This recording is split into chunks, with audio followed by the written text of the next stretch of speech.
We're going to be talking about falling for people we can't have. And those people are usually in relationships with somebody else and you don't know about it. There are many reasons why we fall for people we can't have. And we're going to talk about those tonight. So Max, you want to take the first one? Sure. Yeah. So we perceive what we can't have as having more value.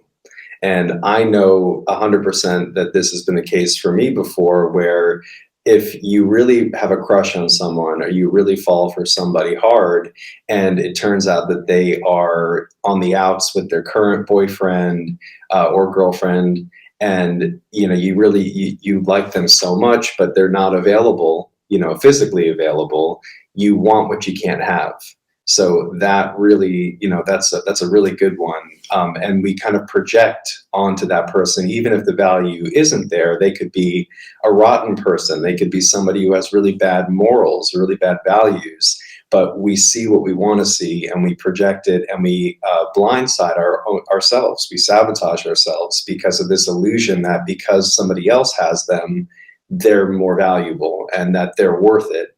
Mm-hmm. How do you feel about that? Yeah, I mean, we do the same thing with shopping. When something is on the last day of a sale or out of stock, it's much more valuable. Like when the iPhones come out and they're only limited numbers and we don't know if we can have them. So it becomes this thing we really want. And I was just telling you that I found out it was my 1-year anniversary for Clubhouse. And Clubhouse was this brand new social media platform about a year or so ago, and I wanted to be on it because it was hard to get in. And so we perceive those things that we can't have as having more value. Okay, would you like to take the next one? I'll take the next one. So number 2 is we like the challenge of trying to chase after what we can't get. And it's kind of along the same lines, but it's the chase. So really pursuing what we can't get, not just that we can't have something and it has more value, but when we have to work hard at it, we think it's more valuable. Yeah, and the problem with that too is that you start to get into like sunk cost fallacy territory with that, because you're putting so much effort emotionally, financially sometimes. I had a situation where all of these things to a T describe, the last kind of relationship that I was in, but it was really like that, where I was throwing everything I had at this thing, trying to make it work. And from the beginning, she just wasn't emotionally available, and told me, straight out, I'm still with my boyfriend. I can't do this, but then gave me mixed signals. So I projected all of these things we just talked about before, she's worth it and all that stuff. And then the challenge was what made it so much fun. And, eventually something did happen, but it was just so, rocky all the time. And it's like, I've been putting so much into this. It's like my brain goes, you have to make it work. You have to, she's worth it. She's worth it. And it's just like, it's nonsense, because you just drive yourself crazy, True that. So the third one is, you can take that one, right? Sure. We have self-esteem or trust issues. And I think that's really true for myself, which I came to find out later. I thought I had everything together. I thought I was, I've been working on myself for the last 10 years. I'm 30 now, and I've really been trying to be self-aware and admit when I'm wrong and admit when I have things I have to work on. But this was such a huge wake-up call, because I do have self-esteem issues and I do have trust issues. And it really threw the door open on stuff that I needed to work on for myself, which was really the gift, I think, at the end of all this stuff, because this is really emotionally, it tortures you. It can drive you crazy, but there's also so much to take away from this. And I remember feeling kind of stagnant in my self-growth. And this whole experience, the last one that I went on with this emotionally unavailable person, this kind of reignited my journey of self-growth and self-discovery. So for me, at least, I totally learned a lot about myself. I think about the self-esteem and the trust and, tons of other things. So I'm grateful for the last person that I was intimate with for showing me these things, because if I hadn't had that experience, which is why it's so important to have experiences, but if I hadn't had that, I never would have learned those things. Yeah. Yeah. I mean, the best teacher is life experience. And the most important thing is that we actually learn and don't keep repeating and repeating and repeating and wondering why it keeps happening. We're the common denominator. If we keep attracting cheaters or people who are not available, then we have to realize what part did we play and why are we doing this? So a lot of it is common psychological reasons, like perceiving value in things we can't have, and the challenge of what we can't have. And if our self-esteem is low, we have trust issues, then we don't really question things. So we accept Or little forgive. crumbs Yeah.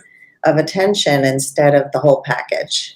So these are all really important things to look at for yourself. Number 4 is we have a fear of commitment. So I've spoken before about why we choose people who are unavailable, and often we are unavailable. We are unavailable for a relationship because of maybe past pain, or we're afraid if we get committed to somebody, we're going to get hurt again.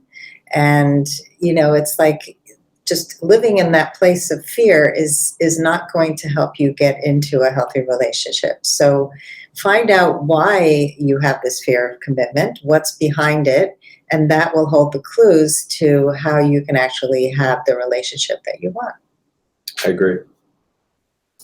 Number 5. Number 5, we didn't expect things to be like this because they gave us all the right signals.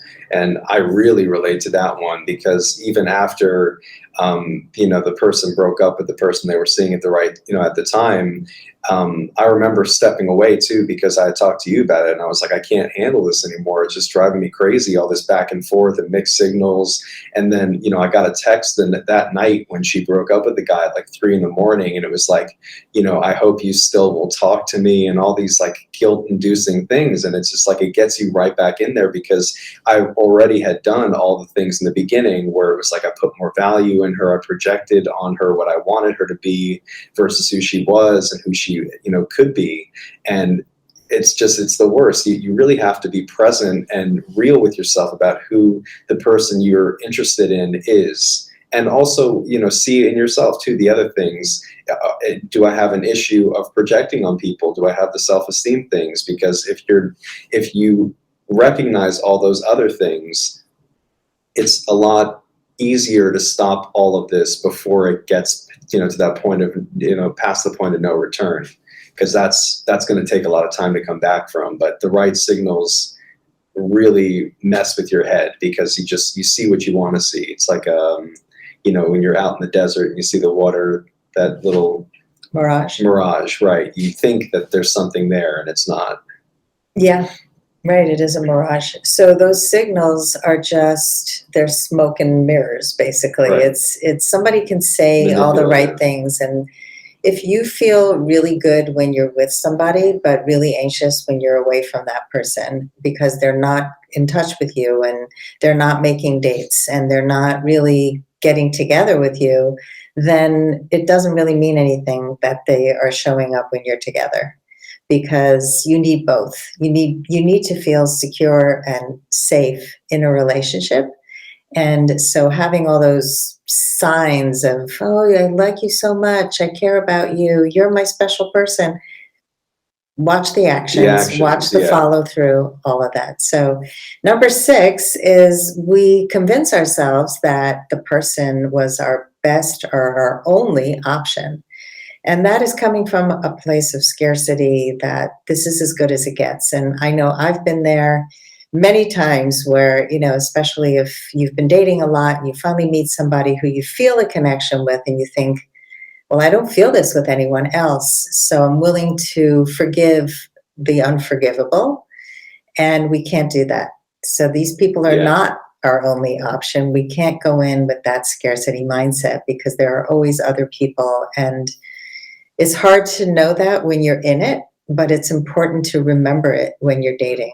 At the end of the day, there are, billions of people in the world. And it's like, it's really crazy if you think about how we convince ourselves that this one person within a 10-mile radius is the only person for us. And if you travel anywhere in the world, you're going to bump into thousands of people. I mean, anywhere you go, even in your own town, if you travel to, to the mall, you go to a restaurant, you go somewhere new, you're going to meet somebody anywhere you go, and your options are limitless. But you have to work on yourself to understand that you have value and that you can choose and meet new people and have the confidence to, express and share your best version of yourself, the most authentic version of yourself, so you can connect in a similar or the same way that you think that you did with the person who you thought was your only option. So, it comes from within. Very true. And Max just basically gave away the 3 ways that you can avoid falling You're for people welcome. you can't have. So Max, do you want to do the Yes. first one? So stop believing it's the only person you can have.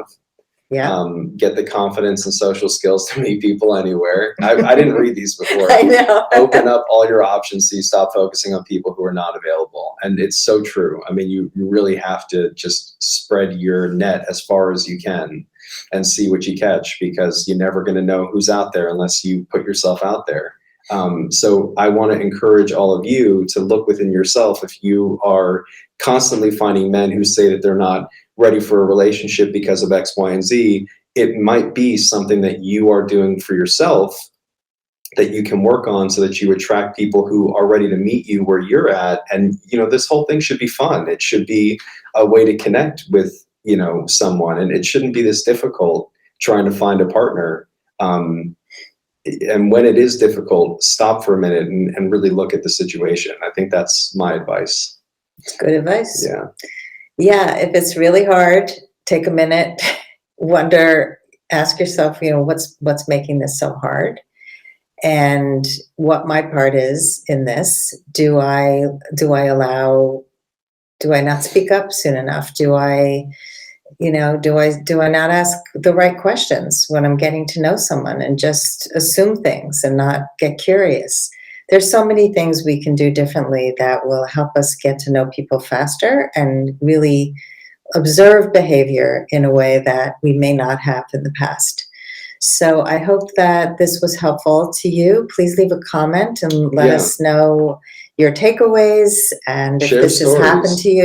We would love to hear your stories and which of these tips have been helpful to you today. So thanks for watching. Bye, everybody. See you soon.